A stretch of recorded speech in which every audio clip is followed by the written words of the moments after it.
आज हम लोग क्लास 12th बोर्ड एग्ज़ाम 2025 के लिए बायोलॉजी से संबंधित महत्वपूर्ण टॉपिक तथा चैप्टर देख लेते हैं। तो सबसे पहले हम बात करते हैं चैप्टर्स की। जनन अर्थात रिप्रोडक्शन 14 अंक के पूछे जाएंगे। अनुवांशिकी तथा उसके विकास 18 मार्क के। जीव विज्ञान व मानव कल्याण 14 अंक के। जैव प्रौद्योगिकी एवं उसके प्रयोग 10 अंक के। पारिस्थितिकी एवं पर्यावरण 14 अंक के।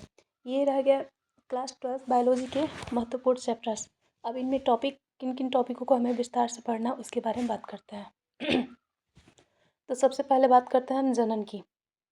देखिए, जनन या रिप्रोडक्शन चैप्टर से मानव में जनन, शुक्राणु की संरचना, नर जनन अंग की संरचना, पुष्पों में जनन का नामांकित चित्र या संरचना सहित वर्णन कीजिए।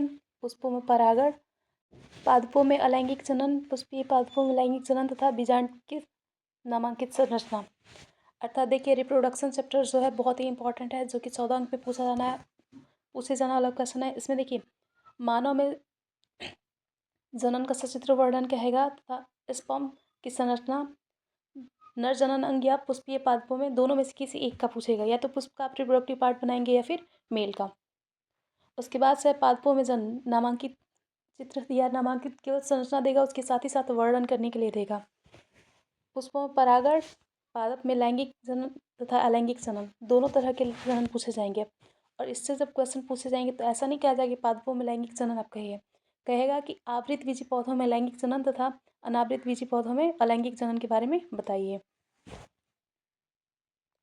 देखिए, जैसा कि हमने कहा कि जनन में 14 अंक के पूछे जाते हैं। तो रिप्रोडक्शन इन ह्यूमन बींग्स अर्थात मानव में जनन, structure of sperm, structure of male reproductive part, reproductive in angiospermic plant, asexual reproduction in plant, structure of ovule तथा पोलिनेशन, यह मुख्य बिंदु हैं जो कि जनन से पूछे जाएंगे। अगला चैप्टर हमारा अनुवांशिकी और उसके विकास। तो इसमें देखिए, अनुवांशिकी तथा उसके विकास में केवल 2 लोगों के बारे में पढ़ना है। एक तो है मेंडल का सिद्धांत, दूसरा है लैमार्कवाद, डार्विनवाद, ओपेरिन सिद्धांत तथा जैव विकास के प्रमाण।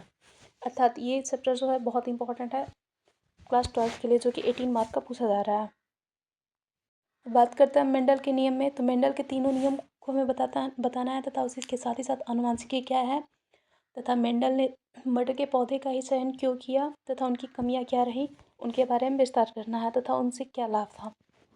अगला ओपेरिन सिद्धांत क्या था, लैमार्कवाद तथा डार्विनवाद, अगर जैव विकास हुआ तो किस प्रकार का इन्होंने प्रमाण दिया और उसके प्रमाण क्या क्या है, यह मुख्य बिंदु हैं जो कि आपको पढ़ने हैं। बात करें हम अगले टॉपिक्स की, तो उसमें से अगला टॉपिक है हमारा जीनी अभियांत्रिकी क्या है या जीनी तकनीक क्या है, या उसी को हम डीएनए पुनर्योगज तथा डीएनए क्लोनिंग भी कहते हैं। नेक्स्ट हमारा पीसीआर क्या है, डीएनए वेक्टर क्या है, डीएनए क्लोनिंग अर्थात ऊपर देख ही सकते हैं आप, आरएनए की संरचना, प्रोटीन का संश्लेषण, प्राथमिक प्रोटीन तथा द्वितीयक प्रोटीन। अगले टॉपिक्स है हमारे घरेलू उत्पादों में सूक्ष्मजीव, औद्योगिक उत्पादों में सूक्ष्मजीव, वाहित मल उपचार में सूक्ष्मजीव, अर्थात सूक्ष्मजीवों का हमारे दैनिक जीवन में या औद्योगिक स्तर पर क्या लाभ है उसके बारे में पढ़ना है। बायोगैस का उत्पादन, फिर बायोरिएक्टर अपना हो जाएगा, जैव नियंत्रण, जैव उत्पादन, पारजीनी जंतु, बायोपायरेसी क्या है, बीटी फसलें, ये महत्वपूर्ण बिंदु है जो आप लोगों को पढ़नी है।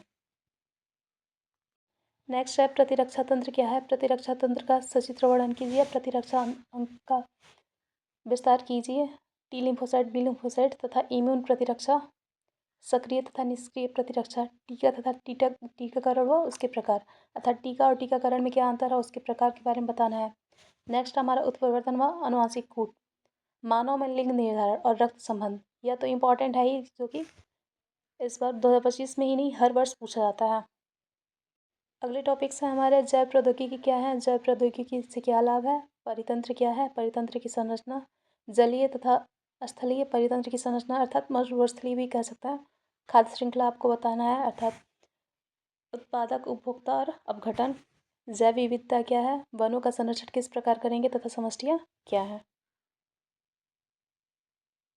अगला है लिंग संलग्नता क्या है, मधुमक्खी तथा पक्षियों में लिंग निर्धारण का सचित्र वर्णन कीजिए। उसके साथ ही साथ प्लेसेंटा का सचित्र वर्णन या प्लेसेंटा के बारे में पूछा जाएगा। बीमारी में मलेरिया, डेंगू तथा टाइफाइड इसके अलावा भी दिया जा सकता है, जैसे कि हो गया फाइलेरिया। नेक्स्ट है भ्रूण तथा भ्रूण के प्रकार, अर्थात भ्रूण पोष क्या है, इसका विकास किस प्रकार, उसकी संरचना और प्रदूषण। इसके साथ ही साथ हम बात करते हैं ड्रग एल्कोहल का दुष्प्रभाव तथा उसका प्रभाव दोनों बताना है तथा उसके निष्क्रिय करने की विधि का वर्णन करना है। देखिए, क्लास 12th में ये महत्वपूर्ण बिंदु थे जो कि आपको पढ़ने हैं, जो कि 2025 के लिए हर वर्ष बहुत ही इंपॉर्टेंट ये टॉपिक्स हैं जो कि हर वर्ष क्लास 12th में पूछे जाते हैं।